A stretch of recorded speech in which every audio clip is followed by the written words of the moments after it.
दिमाग में नोट करिएगा, कागज में नहीं नोट करिएगा कि यह एनडीए के प्रत्याशी के रूप में राकेश ओझा जी नहीं, आपके हर बूथ पर, आपकी विधानसभा में भारत के प्रधानमंत्री, विश्व के सबसे शक्तिशाली नेता माननीय श्री नरेंद्र मोदी जी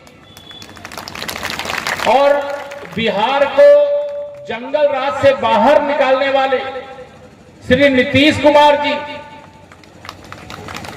जो अपने को कहते हैं कि मैं श्री नरेंद्र मोदी जी का हनुमान हूं, ऐसे चिराग पासवान जी, वरिष्ठ नेता श्री उपेंद्र कुशवाहा जी, भारत सरकार में मंत्री श्री जीतन राम मांझी जी, ये ध्यान में रखना कि यह सब आपको ही बन करके अपने बूथ पर लड़ना है और एनडीए के प्रत्याशी के रूप में रिकॉर्ड वोटों से जिताने का काम करना है। कराओगे? दोनों हाथ उठा बताओ, कराओगे? देखिए, इधर मेरी माताएं बहनें कुछ हाथ नहीं उठाई हैं, मैं आप सबका आशीर्वाद लेने आया हूं। मैं जानता हूं अभी छठ की बहुत बड़ी, शायद विश्व का सबसे बड़ा त्योहार छठ पूजा का त्योहार होता है और उसकी तैयारी में मैं जानता हूं आप सब लगे हैं। और आज ऐसी व्यस्तता में सभा और इतनी सफल सभा इस बात का संदेश देती है कि युवा विधायक के रूप में श्री राकेश ओझा जी को आप बिहार में रिकॉर्ड वोटों से विजयी बना करके भेजने वाले।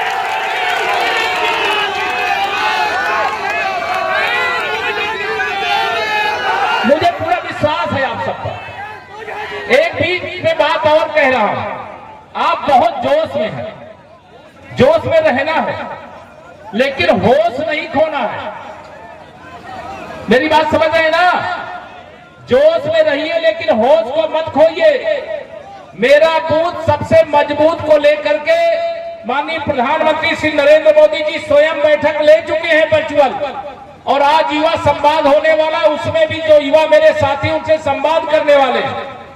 यहाँ जो चाहे मेरे बड़े बुजुर्ग हों, चाहे मेरे नौजवान दोस्त हों, चाहे मेरी माताएं बहनें हों, चाहे कोई अगड़ी जाति का हो, चाहे पिछड़ी जाति का हो, अनुसूचित जाति का हो, अति पिछड़ी जाति का हो, महादलित, तो जिस भी समाज से संबंध रखने वाले आप सब भाई बहन यहाँ पर आए हुए, आपको ये बताना, क्या मुझे अगर मैं आपसे बताना चाहूं कि ये जो महागठबंधन की ओर से, पहले तो ये महागठबंधन एक भ्रमित गठबंधन साबित हुआ है, लेकिन अभी महागठबंधन की सभाओं की शुरुआत ही नहीं हुई है, तो चुनाव तो वो पहले ही हार चुके हैं।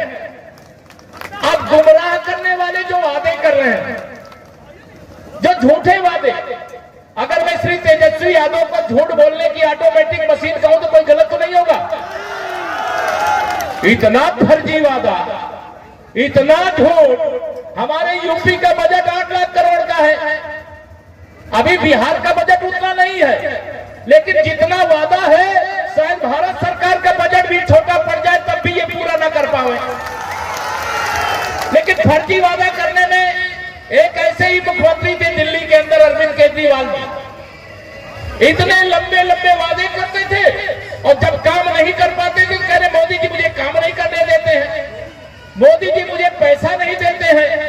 तो क्या श्री तेजस्वी यादव जी, आपको बिहार जो आज विकास के पथ पर आगे बढ़ चला है, बिहार की जनता इतनी ना समझ रखती है क्या? क्या ना समझ हो क्या आप लोग? इतनी ना समझ नहीं है कि श्री लालू यादव जी के बेटवा के हाथ में बिहार को सौंप करके अपने बेटवा का भविष्य खराब कर ले?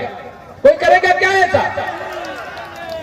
कोई श्री लालू यादव जी भ्रष्टाचार करते थे, चारा घोटाला किए, तो क्या श्री तेजस्वी यादव जी आपने रेलवे में नौकरी दिलाने के नाम पर बिहार के युवाओं के साथ घोटाला नहीं किया? क्या मुकदमा चल रहा है, पता नहीं कब कोर्ट में पेशी होगी, कब सजा होगी। इनका भविष्य जेल के लिए ही है, इनका भविष्य बिहार चलाने के लिए नहीं है। और श्री राहुल गांधी बिहार में आए, यात्रा निकाल करके चले गए, कहां गायब हो गए पता नहीं चल रहा है।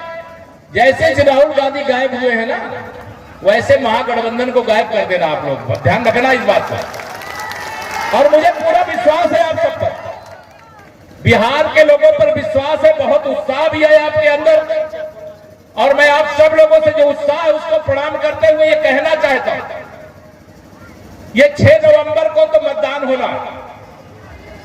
आज भारत की ताकत पूरे विश्व में बढ़ी है कि नहीं बताओ? दोनों हाथ उठा बताओ, बढ़ी है कि नहीं बढ़ी है? भारत में पहले भी आतंकवादी हमले होते थे, कभी भारत की ओर से जवाब दिया जाता था क्या? दोनों हाथ में दिया जाता था क्या? नहीं दिया जाता था। लेकिन आज माननीय नरेंद्र मोदी जी के नेतृत्व में आपने सरकार बना दिया, तो सरकार बनाने के बाद अब गोली का जवाब गोली से नहीं, गोली का जवाब गोला से दिया जाता है। सर्जिकल स्ट्राइक, एयर स्ट्राइक और ऑपरेशन सिंदूर किया जाता है। कश्मीर को आतंकवाद से मुक्त और देश को नक्सलवाद से मुक्त कराने का काम आपके आशीर्वाद की ताकत से हुई। अगर आपने माननीय नरेंद्र मोदी जी को भारत का प्रधानमंत्री नहीं बनाया होता तो क्या 500 वर्ष पुराना कलम अयोध्या से मिट पाता क्या? दोनों हाथ में वो मिट पाता क्या? आपके आशीर्वाद की ताकत है कि रामलला की जन्मभूमि पर भव्य मंदिर बन गया। जम्मू कश्मीर से 370 का समापन हो गया और सीता मैया का मंदिर भी तो बनना शुरू हो गया। ये हमारे आपके लिए गर्व की बात है। लेकिन माननीय नरेंद्र मोदी जी एक गरीब मां बाप के बेटे हैं, अति पिछड़े वर्ग से आते हैं, गरीबी का दर्द उन्होंने झेला है और जाके पैर में फटी बेवाई हुआ क्या जाने पीर पर आई। अगर मोदी जी ने गरीबों का दर्द झेला और भगवान श्री रामलला का भव्य मंदिर बनाया तो देश में 4 करोड़ से अधिक गरीबों का भी पक्का घर बना करके देने का काम किया। 6 तारीख को जब आप एक कमल का बटन दबाओगे तो आप ये नहीं समझते हो कि वह केवल यहां पर हमारे युवा विधायक राकेश ओझा जी को विधानसभा में ही नहीं भेजोगे। एक कमल का बटन दबाने से आपका आशीर्वाद किसी गरीब के जिसके पास पक्का घर नहीं होगा उसको पक्का घर मिल जाएगा। जहां बाढ़ के कारण से बिहार जूझ रहा है, बाढ़ से मुक्ति का रास्ता खुल जाएगा, क्योंकि आपके कमल बटाने की बटन दबाने की ही ताकत है, एनडीए को जिताने की ही ताकत है। बड़ी साजिश किया था इन लोगों ने 2024 के लोकसभा चुनाव में कि माननीय नरेंद्र मोदी जी भारत के प्रधानमंत्री तीसरी बार न बन पाए। साजिश में कुछ सफल भी हो गए, कुछ सीटें भी जीत ले गए, लेकिन आप सबका आशीर्वाद ऐसा रहा कि तीसरी बार भी माननीय नरेंद्र मोदी जी भारत के प्रधानमंत्री के रूप में शपथ ले लिए। लेकिन इनके झूठ का जैसे ही पर्दाफाश हुआ, आपको केवल याद दिला रहा हूं, लोकसभा चुनाव के बाद हरियाणा विधानसभा चुनाव हुआ, वहां किसकी सरकार बनी? भारतीय जनता पार्टी की प्रचंड बहुमत की सरकार बनी। हम महाराष्ट्र में लोकसभा के चुनाव में पीछे रह गए थे, लेकिन जब विधानसभा का चुनाव हुआ तो विधानसभा के चुनाव में भारतीय जनता पार्टी का गठबंधन रिकॉर्ड विजय वहां पर प्राप्त किया, बहुत सारे लोगों का परिचय। और उसके बाद दिल्ली प्रदेश का चुनाव हुआ, वहां 26 साल बाद भारतीय जनता पार्टी की सरकार बनी। आज बिहार का जो चुनाव हो रहा है, ये ध्यान रखना, ये केवल बिहार का चुनाव नहीं है। बिहार में तो एनडीए की सरकार बनेगी, लेकिन भारत का भविष्य बनेगा, ये आपके हाथों में है। ये मैं आपको कह करके जाना चाहता हूं। इसे गुमराह करने वालों से सावधान रहना। अभी माननीय प्रधानमंत्री श्री नरेंद्र मोदी जी कुछ दिनों पहले मुझे यहाँ का सह प्रभारी तो बना दिया गया था, लेकिन मुझे कहा किसी धरती से चक्रवर्ती सम्राट अशोक हुए थे और उन्होंने बौद्ध धर्म का प्रचार प्रसार करने के लिए अपनी बेटी को श्रीलंका आदि देशों में भेजा था। मुझे भगवान तथागत बुद्ध के पवित्र अवशेष लेकर के रूस में भेजने का काम किया और वहां पर जो चित्र देखा मैंने, मैं बहुत गदगद हूं, मैं प्रभावित हूं। भारत में इतने नेताओं के बीच में आपके ही हम उत्तर प्रदेश बिहार वाले बहुत दूर दूर अलग अलग नहीं है। यहाँ पर मुझे मौका दिया और मैंने जो वहां पर देखा वह स्वरूप देख करके मैं उसका वर्णन कभी करूंगा। बाकी सोशल मीडिया के प्लेटफॉर्म पर मीडिया के माध्यम से बहुत सब आपने देखा होगा। मैं आप सबसे यहाँ पर कहना चाहता हूँ, माननीय नरेंद्र मोदी जी ने रामलला का भव्य मंदिर बनाया, देश की सुरक्षा के लिए 370 हटाया और विश्व के सबसे बड़े मंच पर खड़े होकर कहा कि हमने संसार को बुद्ध दिया है, युद्ध नहीं दिया है, अभी संदेश देने का काम किया। और बाबा साहब डॉक्टर भीमराव अंबेडकर के पंचतीर्थों का निर्माण करने का काम किया। सबका साथ, सबका विकास, सबका विश्वास, यह जीतने का काम माननीय नरेंद्र मोदी जी ने देश में और आदरणीय नीतीश कुमार जी के नेतृत्व में बिहार में हमने किया है। इसलिए मैं आप सब लोगों से यहाँ पर कहना चाहता हूँ, 2025 के इस विधानसभा चुनाव में एक नारा लगाना चाहता हूँ। लगा दो, उसको पूरा करोगे? दोनों हाथ में कुछ लोग उठा रहे, दोनों हाथ। 100 में से 60% वोट हमारा है, 40% में बंटवारा है, और बंटवारे में भी हमारा है, क्योंकि हमने सबका साथ, सबका विकास किया। किया कि नहीं किया है? ये करोगे? करोगे तो इसके लिए मेहनत करनी पड़ेगी। मैंने जैसे शुरू में कहा कि प्रत्याशी यहाँ पर राकेश ओझा जी नहीं है, वो तो युवा साथी है, मेहनती है, नौजवान है, आपके सामने अभी विचार व्यक्त कर रहे थे, मैं सुन रहा था।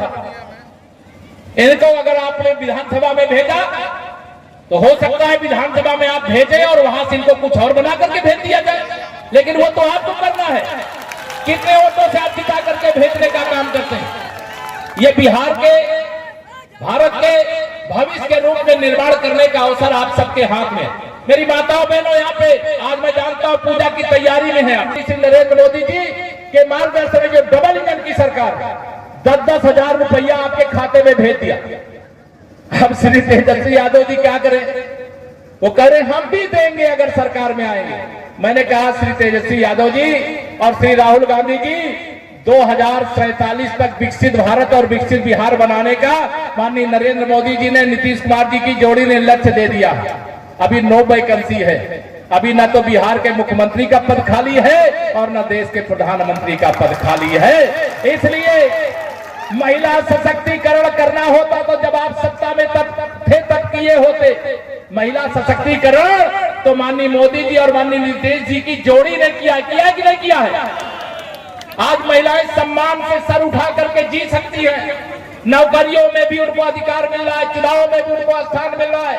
और मोदी जी ने तो महिलाओं को 2029 के लोकसभा चुनाव से 33% आरक्षण लोकसभा और विधानसभा के लिए कर दिया है। आगे जो चुनाव होंगे उनकी हिस्सेदारी देश और बिहार को चलाने में भी रहेगी।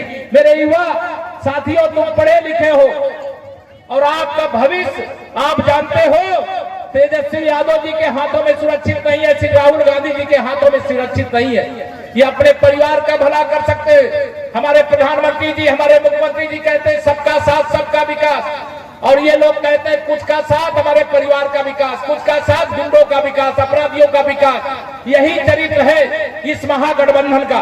इस महागठबंधन से सावधान सतर्क रह करके आने वाली 6 तारीख, अभी 3 दिन छठ पूजा में जाएगा। मैं माता बहनों से प्रार्थना करता हूँ, परिवार के जो प्रमुख है उनसे भी प्रार्थना करता हूँ, छठ मैया की पूजा करते समय एक आशीर्वाद यहाँ एनडीए सरकार बनने के लिए राकेश ओझा जी को विधायक बनाने के लिए भी मांग लीजिएगा। मांगोगे? मांगोगे? आप सब मांग लेंगे। मैं इसलिए यहाँ पर आप सबके सामने राकेश ओझा जी को, राकेश ओझा जी के लिए मैं एक नारा लगाता हूँ। 6 तारीख तक मेरे एनडीए के साथी भी, जहां एनडीए के प्रत्याशी नहीं है उनके लिए भी अभी मैं नाम लेता हूं।